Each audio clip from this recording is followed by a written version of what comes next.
नमस्ते। मैं डॉक्टर रंजना शर्मा, प्रवक्ता, राजस्थान शिक्षा महाविद्यालय जयपुर। गत वीडियो में हमने अधिगम और उसकी विशेषताएं एवं उसको प्रभावित करने वाले कारकों के विषय में अध्ययन किया था। आज हम इस वीडियो में एक नए टॉपिक अधिगम के प्रकारों को डिस्कस करेंगे।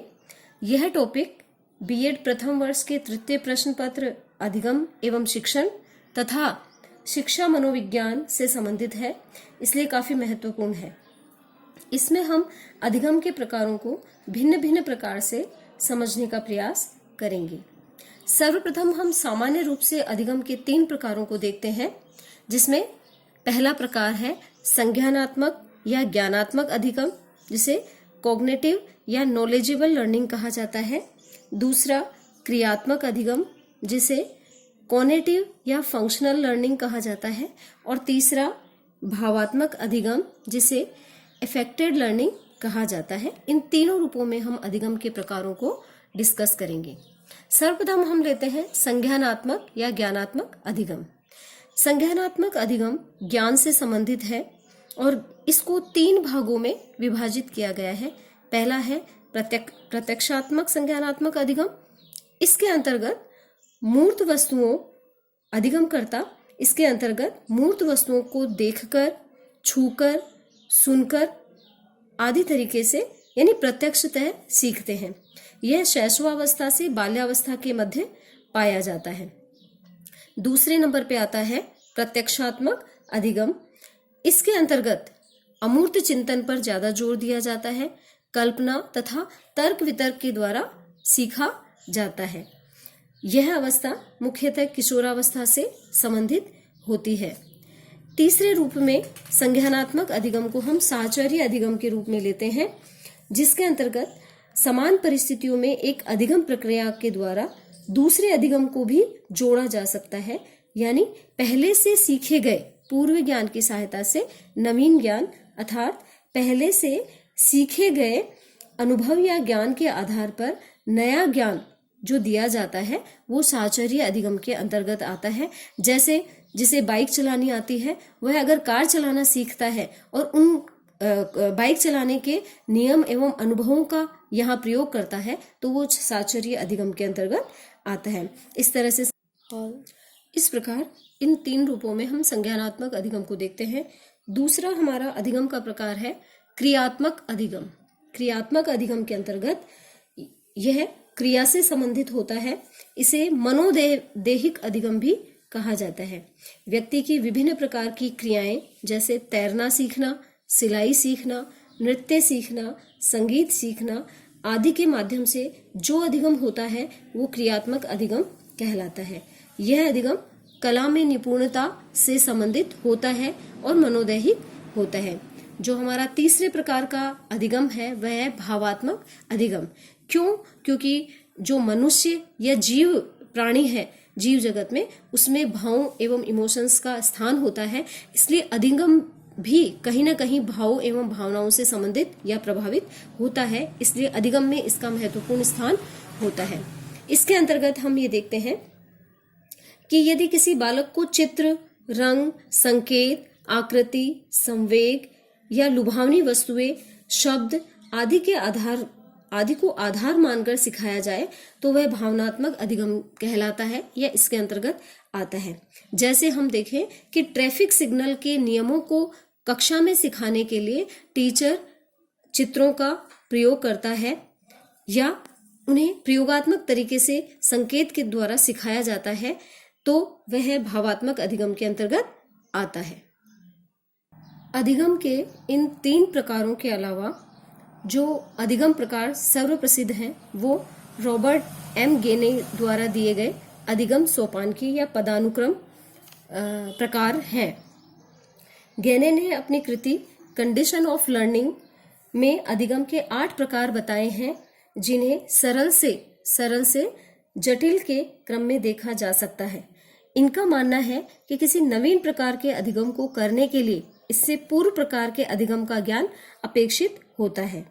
गेने द्वारा वर्णित अधिगम के 8 सोपान पदानुक्रम में वर्णित हैं, जिन्हें उत्तरोत्तर क्रम में एक पिरामिड के रूप में देखा जा सकता है। इनकी व्याख्या करते हुए हम सर्वप्रथम संकेत अधिगम जिसे सिग्नल लर्निंग कहा जाता है, जो पिरामिड में सबसे निम्न स्तर या निचले स्तर पर पाया जाता है, को देखते हैं। यह पेवलव द्वारा प्रस्तुत शास्त्रीय अनुबंधन सिद्धांत पर आधारित है। पेवलव के अनुसार जब स्वाभाविक उद्दीपक के साथ अस्वाभाविक उद्दीपन बार बार में एक साथ प्रस्तुत किया जाता है, तो स्वाभाविक उद्दीपक के स्थान पर अस्वाभाविक उद्दीपक ही स्वाभाविक प्रतिक्रिया कराने में सक्षम हो जाते हैं। जैसे पेवलव ने प्रयोग में घंटी बजने से ही कुत्ता लार गिराने लगता है, वैसे ही कक्षा शिक्षण में छोटे बालकों को अक्षर ज्ञान से संकेत अधिगम का प्रयोग करके हम अधिगम को प्रभावी बना सकते हैं। जैसे कक्षा में क वर्ण को सिखाने के लिए कबूतर और ख वर्ण को सिखाने के लिए खरगोश के चित्र को प्रस्तुत किया जाए तो बालक उसे लंबे समय तक व आसानी से सीख सकता है। यह अधिगम स्मृति स्तर शिक्षण एवं छोटे बालकों में अच्छी आदतों के विकास के लिए लाभप्रद होता है, किंतु बड़े कक्षा स्तर पर यह उतना प्रभावशील नहीं होता है। रॉबर्ट गेने के दूसरे अधिगम स्तर पे हम उद्दीपन अनुक्रिया अधिगम को लेते हैं, स्टिमुलस रेस्पॉन्स लर्निंग को लेते हैं। यह प्रकार व्यवहारवादी विचारधारा पर आधारित है, जो थॉर्नडाइक के प्रयास एवं त्रुटि सिद्धांत, स्किनर के क्रिया प्रसूत अनुबंध सिद्धांत के समान है।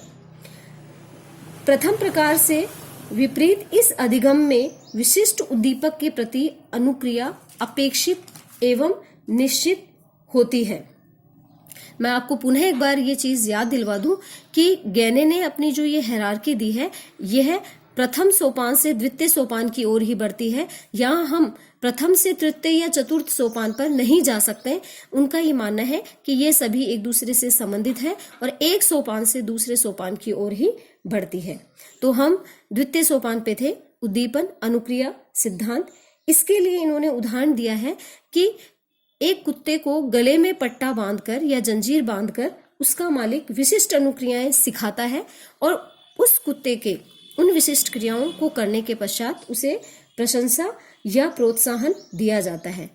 इस प्रशंसा और प्रोत्साहन के कारण भविष्य में वह कुत्ता बिना जंजीर के भी वो क्रियाएं दोहराता है, या ये कहें हम कि सही अनुक्रियाएं दोहराता है। अर्थात उद्दीपन अगर सही मिल रहा है, प्रशंसा एवं पुनर्बलन मिल रहा है, तो अनुक्रियाएं भी उसी के अनुसार सुदृढ़ होती जाती है और उन अनुक्रियाओं से बालक सीख सकता है। यह नवीन अनुक्रियाएं यथार्थ एवं उत्तम होती है। अतः सही अनुक्रिया से नवीन व्यवहार सीखने से उसे आगे के लिए पुनर्बलन मिलता है। इस प्रकार के अधिगम में शाब्दिक दक्षताएं बालक को सिखाई जा सकती है।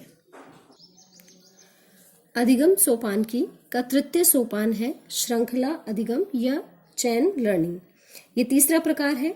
इसमें दो या दो से अधिक उद्दीपन अनुक्रिया संबंधों को साथ साथ जोड़ दिया जाता है। इस प्रकार के अधिगम में व्यक्तिक संबंधों को क्रमानुसार संबंधित किया जाता है। श्रृंखला से यहाँ आशय व्यक्तिक संबंधों का क्रम में उपस्थित होना है, अर्थात ये क्रम टूटा हुआ नहीं होना चाहिए, अन्यथा वह अधिगम को बाधित करता है।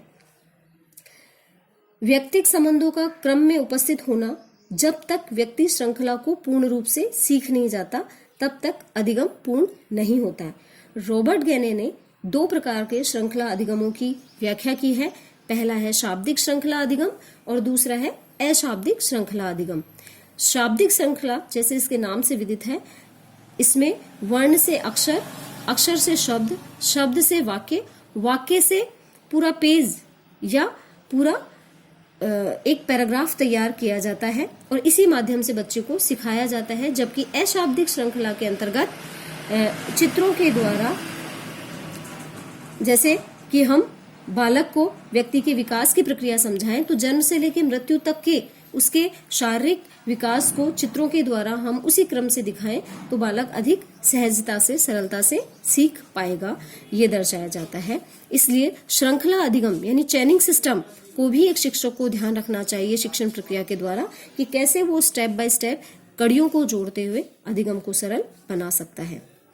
इसके आगे है शाब्दिक साहचर्य अधिगम, वर्बल एसोसिएशन लर्निंग, यह श्रृंखला अधिगम का ही एक प्रकार सामान्यतः है। गैने का मानना है कि लंबी श्रृंखलाओं को छोटी छोटी इकाइयों में तोड़कर अधिगम को अधिक सफल बनाया जा सकता है। यह भाषा अधिगम के लिए अधिक उपयोगी, क्योंकि यहाँ हम देख रहे हैं शाब्दिक साहचर्य अधिगम के रूप में इसको जाना गया है, अधिक उपयोगी होता है भाषा अधिगम के रूप में। तो यहाँ पर भी हम श्रृंखला अधिगम का सहारा लेते हुए और उनको जोड़ते हुए साहचर्यता का नियम लागू करते हुए इसका प्रयोग करके अधिगम को और प्रभावी बना सकते हैं। मैं पुनः एक बार दोहराऊंगी कि इन प्रकारों को समझते समय हमें यह ध्यान देना है कि नीचे के प्रकार से ऊपर की ओर आने के लिए सभी प्रकारों में हमें नीचे से ऊपर की ओर ज्ञान होना अनिवार्य है। अगला हमारा जो 5वां अधिगम है वह है बहुविभेदी अधिगम, डिस्क्रिमिनेशन लर्निंग। इसके लिए शाब्दिक व अशाब्दिक श्रृंखला की पहले से आवश्यकता होती है। इसमें 2 श्रृंखलाओं के विभेदीकरण की क्षमताओं का विकास किया जाता है। ये विभेदीकरण मीन्स कैसे वो 2 एक जैसी वस्तुओं को, कारणों को, विशेषताओं को, परिस्थितियों को, उनकी विशेषताओं, उनके प्रकारों, उनकी आंतरिक जो मूलभूत या आधारभूत विशेषताएं उनको ध्यान में रखकर विभेदीकृत कर सकता है, इसकी आवश्यकता होती है। इसके लिए बोध स्तर उपयोगी होता है, क्योंकि बोध स्तर में हम तुलना करना, व्याख्या करना, वर्गीकरण बच्चे को सिखाते हैं, तो वो आवश्यक है। जैसे हिंदी का एक उदाहरण मैं लूं, प्रसाद शब्द और प्रासाद शब्द दोनों दिखने में एक जैसे और बोलने में भी सामान्यतः एक जैसे हैं, परंतु इन शब्दों के प्रयोग के आधार पर इनके भेद को पहचाना जा सकता है। इसलिए एक शिक्षक होने के नाते हमें इन चीजों का ध्यान रखना चाहिए। हमारा अगला जो अधिगम है वो है प्रत्यय अधिगम, कॉन्सेप्ट लर्निंग। देखिए हम धीरे धीरे जैसे ऊपर की ओर बढ़ रहे हैं, हमारे शिक्षण के जो स्तर हैं वो भी आगे से आगे अनवरत बढ़ते जा रहे हैं। कैंडलर ने 1964 में प्रत्यय अधिगम का सर्वप्रथम उल्लेख किया था। इस अधिगम में विश्लेषण, संश्लेषण, वर्गीकरण, विविधीकरण एवं सामान्यकरण जैसी प्रक्रियाएं सम्मिलित होती हैं। उदाहरणतः यदि बालक दी गई संख्या सारणी में समान संख्याओं के विपरीत असमान संख्याओं का चयन कर लेता है गणित विषय के अंतर्गत, तो कहा जा सकता है कि उसे असमान संख्या का संप्रत्यय स्पष्ट हो गया है। अगर उसे ये संप्रत्यय स्पष्ट नहीं होगा तो वह समान और असमान संख्याओं के बीच अंतर, या जो पहले हमने इससे बात की है विभेदीकरण, नहीं कर सकेगा। उसमें जब ये विभेदीकरण की क्षमता विकसित होगी तो ये प्रत्यय विकसित हो जाएगा। अगला हम जो सोपान ले रहे हैं 7वां, वो है अधिनियम या सिद्धांत अधिगम, प्रिंसिपल लर्निंग। इसके लिए प्रत्यय अधिगम की पूर्व आवश्यकता होती है। बालक जब प्रत्यय को भली भांति ग्रहण कर लेता है तो वह प्रत्ययों के आपसी संबंधों को शब्दों में नियम के द्वारा व्यक्त कर सकता है। इस स्तर की शिक्षण व्यवस्था चिंतन स्तर की होती है, यानी शिक्षण प्रक्रिया का जो हमारा ऊपरी स्तर है, चिंतन स्तर, वह विकसित होता है सिद्धांत अधिगम स्तर प्रकार के अंतर्गत। इसके लिए अगर हम उदाहरण लें तो धरातलीय ऊंचाई तथा वायुदाब के मध्य संबंध अगर हमें स्थापित बच्चे को में करवाना है तो यह धरातलीय ऊंचाई और वायुदाब का प्रत्यय अगर उसको क्लियर है, समझ में आ रहा है, तो वो उससे आधारित संबंध या नियम भी, सिद्धांत भी विकसित कर सकता है कि धरातलीय ऊंचाई और वायुदाब के मध्य किस तरह का संबंध है, कि जैसे जैसे धरातलीय ऊंचाई बढ़ती जाती है वायुदाब का स्तर घटता जाता है, यानी नियम इन दोनों के मध्य प्रतिकूल या विपरीत होता है। अगला और जो हमारा अंतिम प्रकार है वह है समस्या समाधान अधिगम या प्रॉब्लम सॉल्विंग लर्निंग। ये हमारा अंतिम पड़ाव होता है गैने के अनुसार। इसके अंतर्गत बालक केवल नियमों का ही प्रयोग नहीं करता बल्कि अपनी मौलिकता व सृजनात्मकता का प्रयोग करके समस्या का समाधान करता है। जब विषय वस्तु को छात्र के समक्ष समस्यात्मक परिस्थिति के रूप में प्रस्तुत किया जाता है तो बालक समस्या को अनुभव करता है, फिर उसके प्रभावित करने वाले कारकों पर विचार करता है, उसे समाधान हेतु परिकल्पनाओं का परीक्षण करता है और अंत में निष्कर्ष निकालता है और सामान्यीकरण करता है। यह समस्या समाधान सीखने की सर्वोच्च सीढ़ी के रूप में कार्य करती है। अतः अधिगम की व्याख्या उपयुक्त वर्णित इन परिस्थितियों के माध्यम से हम कर सकते हैं जो परस्पर एक दूसरे से श्रृंखलाबद्ध है और एक दूसरे के लिए अपनी एक पूर्व आवश्यकता है। अधिगम के इन विभिन्न प्रकारों के उद्देश्य एवं उद्देश्यों को हम अधिगम के इन विभिन्न प्रकारों को जो गहने के अनुसार दिए गए हैं समझने के उपरांत हम शिक्षण अधिगम प्रक्रिया के अंतर्गत इनके प्रयोग और इनके स्थान को इस सारणी के द्वारा भली भांति समझ सकते हैं। यहाँ बताया गया है कि जो हमारे विभिन्न विशिष्ट उद्देश्य हैं उनमें ये अधिगम जो परिस्थितियां हैं वो किस रूप में नियोजित की जा सकती है। एक शिक्षक को ये चीज ध्यान होनी चाहिए और ये शिक्षण के कौन से स्तर को पूरा कर रही है। जैसे हम यहाँ देख रहे हैं, अगर बालकों के निम्न स्तर, कक्षा के निम्न स्तर पर या वैसे भी हम बालकों में अगर ज्ञान उद्देश्य की पूर्ति करना चाह रहे हैं तो हमें कक्षा में जो अधिगम परिस्थितियां देनी है वो संकेत अधिगम, उद्दीपन अनुक्रिया अधिगम व श्रृंखला अधिगम से संबंधित देनी चाहिए, जो कि स्मृति स्तर के शिक्षण पर आधारित है या उससे संबंधित है। इसी प्रकार बोध स्तर, अनुप्रयोग स्तर, विश्लेषण संश्लेषण स्तर पर भी हमें जो अधिगम परिस्थितियां हैं वो क्रमशः शाब्दिक साहचर्य, बहुभेदीय अधिगम, प्रत्यय अधिगम और सिद्धांत अधिगम के रूप में देनी चाहिए, जो बोध स्तर से संबंधित है। और अंत में अगर हम उच्च स्तरीय मूल्यांकन का उद्देश्य बच्चे में पूर्ण करना चाहते हैं तो हमें समस्या समाधान अधिगम जैसी अधिगम परिस्थितियां कक्षा में बालक के समक्ष उत्पन्न करनी चाहिए, जो शिक्षण का सबसे उच्चतम स्तर चिंतन स्तर कहलाता है। इस प्रकार से आज हमने गहने के अनुसार अधिगम सोपानकी को समझने का प्रयास किया है। आज हमारा टॉपिक यहीं कंप्लीट होता है। आशा करती हूँ अधिगम विषय और अधिगम के प्रकार आपको भली भांति समझ में आए होंगे। परीक्षा की दृष्टि से ये काफी महत्वपूर्ण प्रश्न है। धन्यवाद।